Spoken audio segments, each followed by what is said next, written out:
করিমগঞ্জ লোকসভা আসনের মনোনয়নপত্র জমা দেন কংগ্রেসের কেন্দ্রীয় কোঅর্ডিনেটর তথা কংগ্রেসের যুবনেতা ডক্টর শামসুর রহমান। সোমবার গুয়াহাটিতে এআইসিসি সম্পাদক গোলাপ শইকিয়া, রানী গোস্বামী, করিমগঞ্জের ইনচার্জ স্বপন মণ্ডলের কাছে মনোনয়নপত্র জমা দেন কংগ্রেসের কেন্দ্রীয় কোঅর্ডিনেটর তথা কংগ্রেসের যুব নেতা ডক্টর শামসুর রহমান। মনোনয়নপত্র জমা দেওয়ার সময় উপস্থিত ছিলেন ওনার স্ত্রী ডক্টর নাজিয়া কৌসার, হাইলাকান্দি সেবা দলের চেয়ারম্যান নাহার চৌধুরী, করিমগঞ্জ সেবা দলের চেয়ারম্যান সন্দীপ নন্দী, জেলা সম্পাদক আলম বেগ সহ অনেকেই। মনোনয়ন জমা দিয়ে ডক্টর শামসুর রহমান সাংবাদিকদের মুখোমুখি হলে বলেন, আমি 100% নিশ্চিত দলের স্বার্থে গণদাবির ভিত্তিতে কেন্দ্র ও প্রদেশ কংগ্রেস নেতৃত্ব আমাকে টিকিট প্রদান করবে।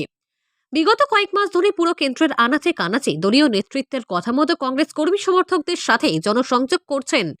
তিনি আরো বলেন, সুস্মিতা দেব সুবিধাবাদী রাজনীতি করেন। নিজের ব্যক্তি স্বার্থের জন্য বারবার দল বদল করা এদের চরিত্র। এদের কাছে দল বড় নয়, নিজের অস্তিত্ব বড়। এবার নিজের পায়ের মাটি নিজে হারিয়ে করিমগঞ্জে নাক গলাচ্ছেন। বসন্তের কোকিলের মতো এসে করিমগঞ্জে জোট প্রার্থিত্বের দাবি লজ্জার বিষয়। সংখ্যালঘুরা ওনাকে মেনে নেবেন না জেনেও বিরোধী দলকে জেতানোর অভিসন্ধি করছেন সুস্মিতা দেব, এমন অভিযোগ করেন কংগ্রেস টিকিট প্রার্থী প্রত্যাশী ডক্টর শামসুর রহমান। এটা তো পরীক্ষার মতন হলো, অনেকদিন প্রিপারেশন তো নিয়েছি আমি, মানে লাস্ট বিগত 6 মাস ধরে এরিয়াতে কাজ করে যাচ্ছি। বাকি যেটা আমার আজকে মনোনয়নপত্রটা আমি সাবমিট করেছি, বাকি দলের ডিসিশন যেটা হবে ওটা আমি মেনে নেব।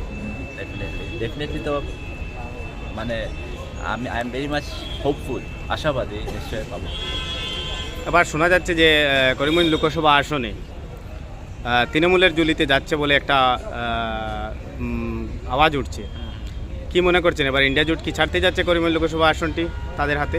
এখানে আসার পরে আমার তো মনে হয় না, আপনি নিজেই দেখেন যেভাবে মানে ফ্লাড অফ পিপল বা যেভাবে মানুষ এখানে আসছে, বা আমরাও নমিনেশন পেপার সাবমিট করেছি, পার্টি থেকে তো 100% আমাদের কাছে আশ্বাস দেওয়া হয়েছে যে এটা কংগ্রেস ছেড়ে অন্য কোনো দলকে এটা দেওয়া হবে না। যেহেতু অনেক বছর থেকে কংগ্রেসের এখানের মধ্যে অবদান আছে, কাজ করে যাওয়া হচ্ছে, তো কীভাবে এটা তৃণমূল কংগ্রেসকে সাডেনলি দেওয়া হবে? আমার তো মনে এটা নেগেটিভ প্রপাগান্ডা না। এদিকে করিমগঞ্জ লোকসভা আসনে চড়ে বেড়াচ্ছেন সাংসদ সুস্মিতা দেব। তিনি বলছেন তিনি বা তার দল বলছে যে এবার লড়তে যাচ্ছে তৃণমূল কংগ্রেস এই আসনে, এবং তাদের যদি এবার জুটে আসামের মধ্যে যদি কোনো একটা আসন ছাড়তে হয় সেটা করিমগঞ্জকেই ছাড়তে হবে, এবং করিমগঞ্জ থেকে শোনা যাচ্ছে উনিই লড়তে যাচ্ছেন। আচ্ছা, যেহেতু একটা সংখ্যালঘু লোকসভা আসন সেটি, তো যদি আমি একটা জিনিস বলি, তৃণমূল কংগ্রেস বা অন্য দল, আম আদমি পার্টি বা অনেক আমাদের এলাইজ দল, এগুলো ইন্ডিয়া জোটের একটা এলাইজ বলতে পারে, তো ওরা দাবি করতে পারে, ডেমোক্রেটিক রাইট আছে, ওরা দাবি করতে পারে, there is no wrong in this. কিন্তু যেহেতু এখানে মাইনরিটি ভোট সংখ্যা অনেক বেশি এখানের মধ্যে, তো সুস্মিতা দেব এখানে দাবি করাটা, এটা আমার মনে হয় এটা একটা অন্যায়, মাইনরিটি মানুষের জন্য এটা একটা অন্যায়।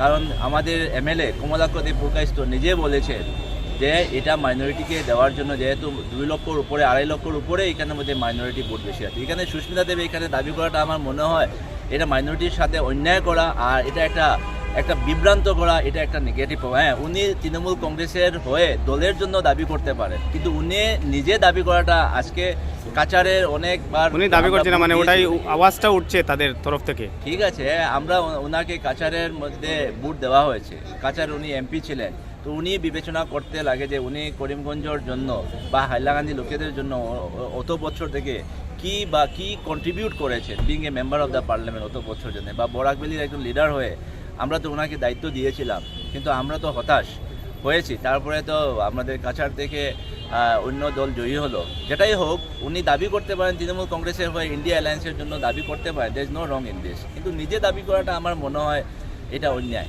দিস ইজ টোটালি রং। বলে আপনাকে অভিনন্দন জানিয়ে শেষ করছি। Thank you.